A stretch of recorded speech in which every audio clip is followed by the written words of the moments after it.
दो फ्रेंड्स एक दूसरे के साथ ऐसे रिलेशनशिप स्टार्ट करते हैं जिसमें कोई भी कमिटमेंट नहीं। क्या ऐसी रिलेशनशिप टिक पाएगी? आगे क्या होगा? ये हम आज की मूवी फ्रेंड्स विद बेनिफिट्स, ये 2011 की एक रोमांटिक हॉलीवुड मूवी में हम देखेंगे। अगर आपको एक्सप्लेनेशन अच्छा लगता है तो प्लीज़ इसे लाइक और कमेंट ज़रूर कर दीजिएगा। अब बिना किसी देरी के एक्सप्लेनेशन स्टार्ट करते हैं। मूवी स्टार्ट होती है और हम हमारे मेन कैरेक्टर डिलन को देख सकते हैं। डिलन एक ब्लॉगर था और उसकी एक कंपनी भी थी। अपनी काम की वजह से अपनी गर्लफ्रेंड को टाइम नहीं दे पाता। एक दिन जब वो मूवी देखने के लिए जाने वाले थे, इस बार भी डिलन बहुत ही लेट हो गया। जब वो अपनी गर्लफ्रेंड से मिला तो उससे वो ब्रेकअप कर लेती है। कहती है, तुम हमेशा अपने काम पर ही ध्यान देते हो, मुझ पर तुम्हारा कभी भी फोकस नहीं होता। इसी के पैरेलल में हम हमारी और एक मेन कैरेक्टर को देखते हैं जिसका नाम है जेमी। जेमी के बॉयफ्रेंड ने भी आज उसके साथ ब्रेकअप कर लिया। कहा कि तुम बहुत ही इमोशनली अनअवेलेबल हो। एक्चुअल में जेमी ये रोमांटिक मूवीज़ देखती है। उसे हमेशा लगता है उसे बचाने वाला प्रिंस चार्मिंग आने वाला है। उसके लिए सिंग करेगा, उसके लिए डांस करेगा। ये सारी चीज़ें बहुत ही कमिटमेंट लेती है और एक कमिटमेंट करने वाला जेमी को अब तक कोई भी मिला नहीं है। इन दोनों के ब्रेकअप के बाद ये दोनों बहुत ही हर्ट हो चुके थे। डिसाइड करते हैं कि अब कभी भी डेट नहीं करेंगे। एक्चुअल में जेमी न्यूयॉर्क में रहती है और डिलन एलए में। इसके बाद तुरंत नेक्स्ट सीन में हम देखते हैं डिलन एलए से न्यूयॉर्क में आ रहा था। उसे एक अच्छे जॉब की ऑफ़र आई थी और ये ऑफ़र जेमी की वजह से आई है। एक्चुअल में जेमी की फ्रीलांसर एचआर कंसल्टेंसी है। जिन भी कंपनी को अच्छे एम्प्लॉयज़ चाहिए होते हैं, इनका कॉन्टैक्ट उन्हें दे देती है। इसी वजह से जेमी ने डिलन को कॉन्टैक्ट किया था। अब जॉब इंटरव्यू देने के लिए डिलन न्यूयॉर्क में पहुंचा। जेमी वहां उसका वेलकम करने के लिए आए। जेमी को लगता है कि अब डिलन को जीक्यू मैगजीन में काम करने के लिए मिलेगा। ये उसके लिए बहुत ही बड़ी अपॉर्चुनिटी है, बट डिलन को इसका सीरियसनेस नहीं था। उसकी लाइफ बहुत ही अच्छी थी और एलए भी उसे पसंद था। जेमी ने कहा कि न्यूयॉर्क बेस्ट है, तुम्हें ऐसी अपॉर्चुनिटी कभी भी नहीं मिलेगी। इतनी बड़ी कंपनी में काम करना है, बहुत बड़ी अपॉर्चुनिटी है। डिलन इंटरव्यू देकर आया और उसे जॉब मिल भी जाता है, पर अभी भी उसे न्यूयॉर्क में रहना है या नहीं इसे लेकर वो श्योर नहीं था। जेमी ने कहा कि मैं तुम्हें दिखा कर रहूँगी कि न्यूयॉर्क कितना बेस्ट है। वो फिर उसे ब्रुकलिन ब्रिज के पास एक बार में लेकर आए। यहाँ पर डिलन एक सेलिब्रिटी से भी मिलता है, पर उसे इतना अच्छा नहीं लगा। इसके बाद उसे बहुत ही टॉल बिल्डिंग के ऊपर लेकर आए। जेमी ने कहा कि मैं जब भी अपसेट होती हूँ तो हमेशा यहीं पर आती हूँ। ये उसके लिए बहुत ही ब्यूटीफुल सा एक्सपीरियंस था। डिलन को भी बहुत अच्छा लगता है। डिलन के फादर भी एक बहुत बड़े राइटर थे। ये बात जेमी को पता थी, तो जेमी ने उससे पूछा, तुम यहाँ पर जॉब ले रहे हो, इसके बारे में तुम्हारे फादर क्या कहेंगे? डिलन कहता है, मैं हमेशा लाइफ में जो भी करूँ वो अच्छा ही करूँगा। ये मेरे फादर को हमेशा लगता था, मुझ पर प्राउड होते हैं। इसके बाद जेमी डिलन को टाइम स्क्वायर में लेकर आए। वहाँ पर सब लोग एक सिंक्रोनाइजेशन में डांस करने लगते हैं। जेमी ने कहा, इतनी बड़ी सिटी में लोगों का अकेला न लगे, तो इसलिए सब मिलकर यहाँ डांस करते हैं। उन्हें लगता है कि किसी चीज़ का वो पार्ट है। ये सारी चीज़ें देखकर डिलन ने भी डिसाइड कर लिया कि वो न्यूयॉर्क में रहेगा। डिलन ने फिर अपना जॉब ज्वाइन किया। सबके साथ वो बहुत ही फ्रेंडली था। उसका एक नया फ्रेंड बनता है जिसका नाम है टॉमी। डिलन के ऑफिस में इस जॉब का कॉन्ट्रैक्ट साइन करवाने के लिए जेमी आई हुई थी। एक 1 ईयर कॉन्ट्रैक्ट है, पर फिर भी डिलन छोड़कर जा सकता है। पर जेमी कहती है कि ऐसा करना मत, अगर तुम छोड़कर चले गए तो मुझे कोई भी बोनस नहीं मिलेगा। बात करते करते डिलन जेमी से पूछ लेता है, क्या तुम मेरे साथ लंच पर चलोगी? जेमी को लगा कि डिलन उसे डेट पर पूछ रहा है। जेमी कहती है कि पूरी सिटी में सिर्फ मैं ही तुम्हारी फ्रेंड हूँ, और अगर हम दोनों डेट करेंगे तो सब बहुत ही वियर्ड हो जाएगा। डिलन कहता है कि ऐसा कुछ भी नहीं था, मैं सिर्फ एज अ फ्रेंड तुम्हें पूछ रहा था। इसके बाद फिर ये दोनों लंच के लिए आए। बातें करते करते अपने प्रीवियस ब्रेकअप के बारे में बात करने लगते हैं। उनके एक्स पार्टनर्स को उनके बारे में क्या लगता था, ये सारी चीज़ें एक दूसरे को उन्होंने बता दी। ये हमेशा एक दूसरे के साथ बहुत ही ऑनेस्ट रहते हैं, इस वजह से इनकी फ्रेंडशिप स्ट्रांग हो जाती है। जेमी ने कहा कि कल रात मेरे घर पर पार्टी है जहाँ पर तुम और भी फ्रेंड्स बना सकते हो। डिलन भी इस पार्टी में पहुँच गया, बहुत सारे मज़े करता है। इसके बाद ये दोनों एक दूसरे से मिलने लग गए थे। एक रात डिलन जेमी के घर पर मूवी देख रहा था। जैसे कि हमें पता है कि जेमी को रोमांटिक मूवीज़ बहुत ही अच्छी लगती है। डिलन कहता है कि सारी मूवी एक ही टाइप की होती है। इन मूवी में रिलेशनशिप के लिए लोग कितना सब कुछ करते हैं, किसी से प्यार करना इतना कॉम्प्लिकेटेड होना नहीं चाहिए। जेमी भी इस बात से एग्री करती है। वो कहती है कि आदमी की फिजिकल नीड्स होती है, उसे कंप्लीट करने के लिए हमें इतना सब कुछ नहीं करना चाहिए। डिलन कहता है कि जैसे हम किसी के साथ टेनिस खेलते हैं, उसी तरीके से ये भी चीज़ें होनी चाहिए। दोनों को ये कंसेप्ट बहुत ही अच्छा लगा, तो डिलन जेमी से पूछता है, क्या तुम्हें टेनिस खेलना है? इसका मतलब है बिना किसी कमिटमेंट के साथ डिलन उसके साथ फिजिकल रिलेशनशिप रखना चाहता था। जेमी कहती कि ऐसा कैसे, क्या हम एक दूसरे से अट्रैक्टेड भी हैं? इन दोनों ने एक दूसरे को नोटिस किया और वो रियलाइज़ करते कि दोनों अट्रैक्टिव है। और इसके बाद ये दोनों इंटीमेट हो गए। इन्होंने कसम ली थी कि इनकी रिलेशनशिप सिर्फ फिजिकल रहेगी, कोई भी इमोशंस इन्वॉल्व नहीं होंगे, ये हमेशा अच्छे फ्रेंड्स रहेंगे और कोई भी प्रॉब्लम नहीं आएगा। इस रात के बाद कुछ दिन बीत जाते हैं। दोनों के बीच में ज़रा ऑकवर्डनेस था, तो एक दिन जेमी ही डिलन के ऑफिस में आके दोनों ने इस इशू पर बात की। उन्हें लग रहा था कि शायद जो भी हुआ इस वजह से इनकी रिलेशनशिप में ऑकवर्डनेस आ चुका है। डिसाइड करते कि ऐसा फिर से कुछ भी नहीं करेंगे, पर एक दूसरे से दूर रह नहीं पाए और फिर से इंटीमेट हो जाते हैं। एक दिन जब वे साथ थे तभी अचानक से जेमी की मदर आ जाती है। जेमी ने मदर को सिचुएशन समझाए और मदर को ये बात अच्छी लगी। एक्चुअल में जेमी की मदर ने भी कभी भी कमिटमेंट नहीं की थी। उसका डिवोर्स हो जाने के बाद वो कभी भी सेटल नहीं हुई थी, एक जगह पर वो टिकती भी नहीं थी। इसके बाद नेक्स्ट सीन में हम देखते हैं कि डिलन और टॉमी जब हैंग आउट कर रहे थे, तब डिलन ने उसे जब जेमी के बारे में बताया तो टॉमी कहता है कि तुम्हारी रिलेशनशिप कभी भी वर्क नहीं करेगी।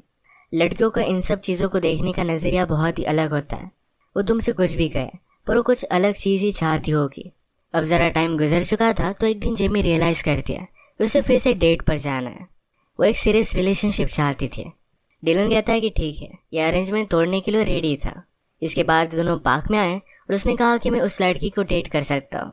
वहीं पर जाकर उसने डायरेक्टली उससे बात कर ली। बाद में उसे पता चला कि उस लड़की का हस्बैंड और किड्स भी है। जेमी उस पर बहुत हंसती है। उसने भी पार्क में और एक लड़के को नोटिस किया। इस बार जेमी ने जाकर उसे अप्रोच किया।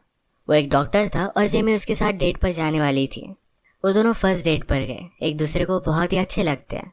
डॉक्टर का नाम था पार्कर और पार्कर को जेमी के साथ उसके घर पर चलना था। पर जेमी उसे कहती है कि मेरा एक रूल है, 5 डेट तक मैं किसी को भी घर पर नहीं ले जाती। उसने उसे बताया कि मैंने इमेजिन किया है कि मेरे भी लाइफ में मूवी जैसा एक हीरो आएगा, मेरा एक प्रिंस चार्मिंग। अब जब जेमी और पार्कर डेट करने लग गए थे तो डिलन का ज़रा अकेला महसूस होता है, उसे मिस करता है। उसने दूसरी लड़कियों के साथ डेट पर जाने का ट्राई किया पर फिर भी उसे अच्छा नहीं लगता। इसके बाद हम देखते हैं कि जेमी और पार्कर की 5 डेट कंप्लीट हो गई थी। ये दोनों इंटीमेट हो गए। जेमी अगली सुबह उठी और डोनट्स लेने के लिए जाती है। पार्कर मौके का फ़ायदा उठाकर उसे कुछ भी ना बताते हुए उसके अपार्टमेंट से निकल रहा था। जेमी ने उसे पकड़ लिया तो वो बहाने बनाता है। जेमी बहुत ही हर्ट हो गई। जेमी को बुरा लगा तो पार्कर कहता है जो प्रिंस चार्मिंग तुम्हें अपनी लाइफ में चाहिए वो मैं नहीं हूँ, वो उसे इतना टाइम और अटेंशन नहीं दे सकता। इसी बात पर उनका ब्रेकअप हो गया।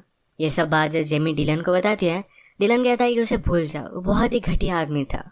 जेमी को चीयर अप करने के लिए उसे जो पेंटिंग अच्छी लगती थी ये डिलन ने बाय कर ली थी।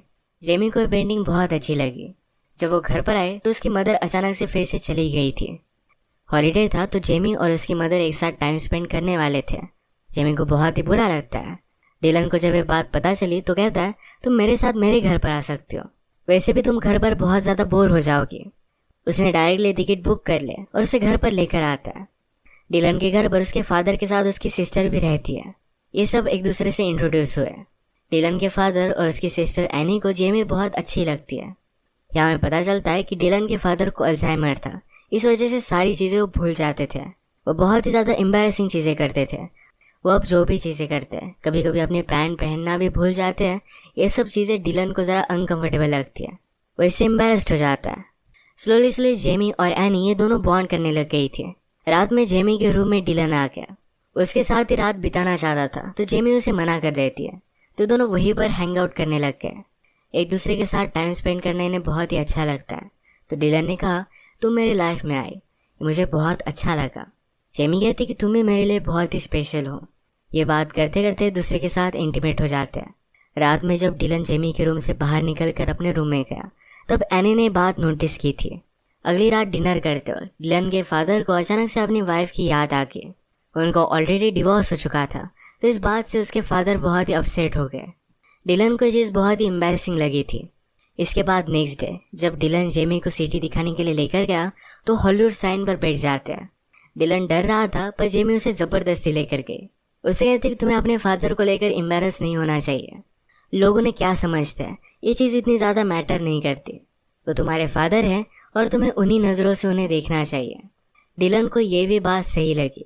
जिस साइन पर वो थे यहाँ बैठना अलाउड नहीं था तो पुलिस उन्हें पकड़ भी लेते हैं। बेचारा डिलन हाइट से डरता था तो इस वजह से भाग भी नहीं पाया। इनका वीकेंड ऐसे ही बहुत ही अच्छे से जा रहा था। तब एक दिन एनी डिलन से बात करती है, कहती है तुम दोनों के बीच में चल क्या रहा है, मैंने नोटिस किया तुम एक दूसरे के लिए बहुत ही परफेक्ट हो। डिलन कहता है कि ऐसा कुछ भी नहीं है, हम दोनों सिर्फ फ्रेंड हैं और वैसे भी वो बहुत ही ज़्यादा डैमेज्ड है, वो मेरे साथ रिलेशनशिप में नहीं रह सकती। ये सारी बात जेमी ने सुन ली थी। उसे बहुत ही अपसेट लगा। रात में उसने फ़्लाइट कर ली और वैसे गुस्से में वहाँ से चली जाती है। डिलन भी न्यूयॉर्क आया, अपना काम कंटिन्यू करता है, पर उसकी जेमी से कुछ भी बात नहीं होती। उसे पूरी तरीके से इग्नोर कर रही थी, कुछ भी कॉल्स नहीं उठाती। एक दिन जेमी को एक कंपनी की रिक्वायरमेंट आई। वो डिलन को किसी भी हाल में हायर करना चाहते थे। जेमी फिर भी डिलन को कांटेक्ट नहीं करती। डिलन को पता था कि जेमी हमेशा एक टाइम पर कहाँ जाती है, बिल्डिंग के रूफटॉप पर, तो उसी टाइम पर वो भी उसके पास पहुंच गया। उसे पूछता है कि तुम मुझे अवॉइड क्यों कर रही हो। जेमी ने कहा कि मैं इमोशनली अनअवेलेबल हूँ, हम दोनों कभी भी एक साथ नहीं रह सकते। डिलन कहता है कि वो सारी चीज़ें सिर्फ मैं मेरे सिस्टर से कह रहा था, उसका कुछ भी ज़्यादा मीनिंग नहीं है। जेमी कहती कि तुमने मुझे कभी भी सीरियसली लिया ही नहीं। उसे एक्चुअल में डिलन के लिए फीलिंग्स आ गई थी। ये बात डिलन रियलाइज़ नहीं कर पाता। उसे इस तरीके से खोने के बाद उसे बहुत बुरा लगता है।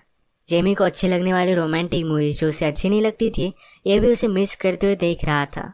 जिस कंपनी ने पहले जेमी को कांटेक्ट किया था, वही डायरेक्टली डिलन को कांटेक्ट कर लेती है।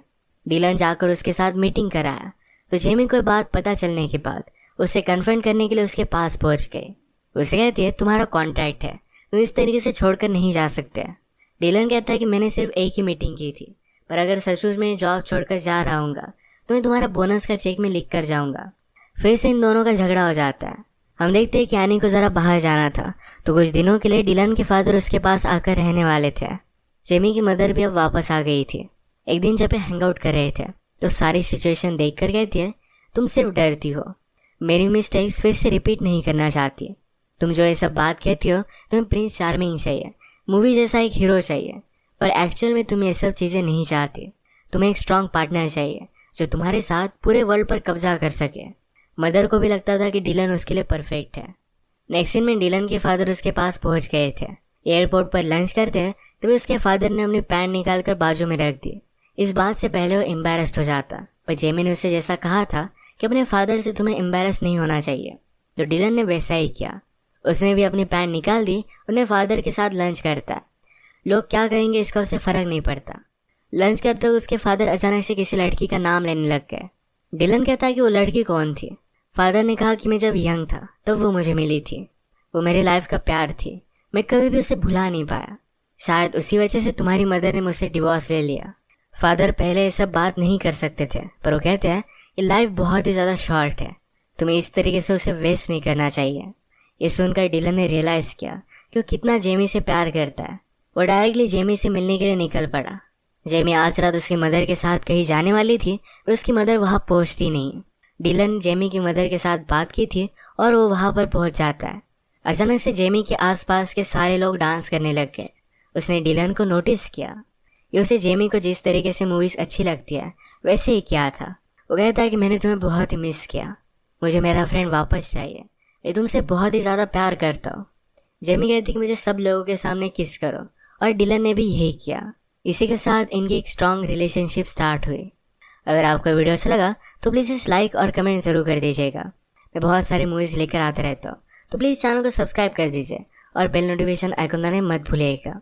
हम फिर से मिलेंगे और एक नई मूवी के साथ। तब तक के लिए थैंक यू और आप अपने आप का ख्याल रखिए।